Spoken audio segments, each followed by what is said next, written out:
Government officials are warning students and educators about criminals targeting schools in order to steal financial aid. In this Watching Your Wallet, consumer investigator Carice Jackman sits down with the Department of Education's Office of Inspector General to learn more about this scheme and how you can avoid student aid fraud.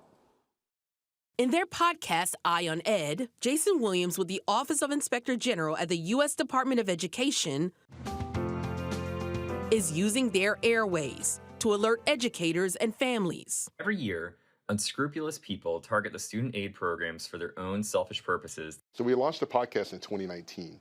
And so since then, we've had a number of different episodes covering anything from student loan scams to some of the really important audit work that we've done in the education space. In this episode, he's addressing a growing problem nationwide, the rise of student aid fraud rings. Student fraud rings happen when groups of criminals looking to exploit distance learning programs try to get their hands on federal student aid. What we see is people are actually focusing on trying to prevent this fraud, but they're doing it through identity theft.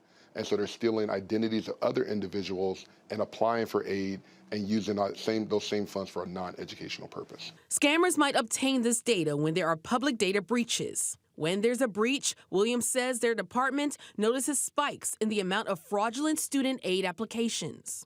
How damaging can this be to a person or an institution with these student aid fraud rings? We were finding that the problems become so prevalent that in some institutions, it's actually blocking people from legitimately attending classes. And so it's delaying people from graduating from these courses. Also, keep an eye on your mail and credit report. If you're seeing things in your credit report, or if you're seeing communications come from the department or one of its servicers that you don't recognize, reach out to the OIG and we can help you investigate that. With this Watching Your Wallet, I'm Carice Jackman.